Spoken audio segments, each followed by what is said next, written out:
Hi, I'm Naya with Families in Transition. Welcome to Protect the Innocent. Today we're talking about providing a safe, supportive environment for victims. What does that look like? Trafficked individuals may not disclose their situation, even when asked directly.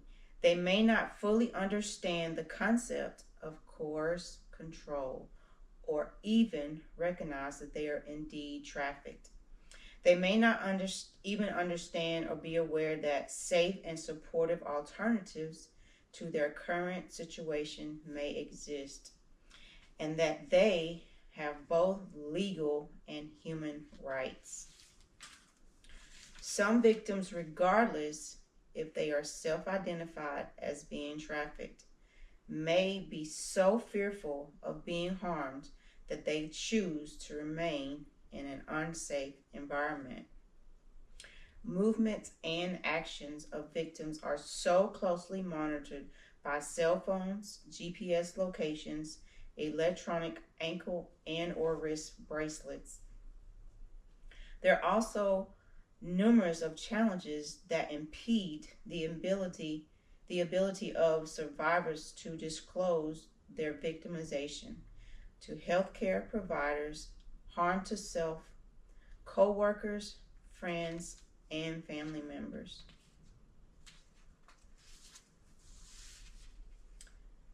Victims may be reluctant to disclose to healthcare providers in fear of being released back to their traffickers. If they disclose the information that they're being trafficked and are released back to their traffickers, there are consequences to pay. And believe me, they are a lot of consequences. Being sent back to prior abusive environments, prior unsuccessful attempts to leave or escape. If they've tried to escape before and were unsuccessful, they may not try again because they know again that there's consequences to pay. Feeling overwhelmed or frightened. They may be young, they may be such a young age that they don't even know how, or even that they want to because this is a normal life for them. There may be language barriers, lack of the ability to trust professional interpreters, physical, mental illness or disability, inability to speak privately with the healthcare provider. Sometimes they are in a room with somebody that the traffickers trust to supervise that victim. How easy do you think it is for a survivor to cope from day to day? What does that look like for a survivor? There's a lot of things that they deal with from day to day, and it's not easy to cope. Survivors working after the fight. The trauma. What causes the trauma? So many things cause trauma for victims that you wouldn't think that causes trauma. Smells, sounds, different sounds that they hear, some musics that they were listening to while they were being trafficked, the tattoos, getting them removed or covered, drugs, rehabilitation that they have to go through after being on so many different types of drugs, education, going back to school. They want to go back to school and they want to have a normal life, but sometimes these things are hard. The counseling to help them get through and deal with various things. There's so much therapy that's required for our victims to get through the trauma that they are dealing with and have dealt with through their victimization. They need so much counseling, such deep therapy just for them to cope day to day. How long does the counseling last? We don't know because we don't know how deep the trauma is.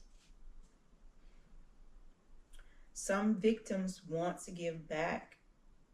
They want to Go back to the communities that help them get through their situations to help other victims get out and cope in their current situations as well. Making jewelry that symbolizes surviving. There's jewelry out there that helps bring awareness to survivors of human trafficking. And these are jobs that help the victims to survive as well.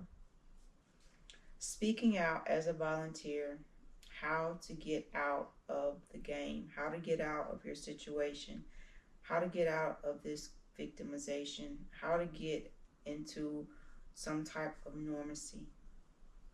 Going to the doctor to fight off the diseases or other illnesses, and how to hold a job. Guys, this is a real thing. Victims deal with more than you can even imagine. Just walking out the door every day, trying to cope with life is a real thing for the victims. It's a hard thing for the victims. Know your community, know your neighbors, love your family, know your children's surroundings where they are at all times. Love, love, love. Thanks for watching. Like, subscribe, and share. Until next time. If you're in trouble or you know someone that's in trouble, please contact Families in Transition at 870-732-4077, the national hotline at 888-373-7888, or you can scan this QR code for CASA's website.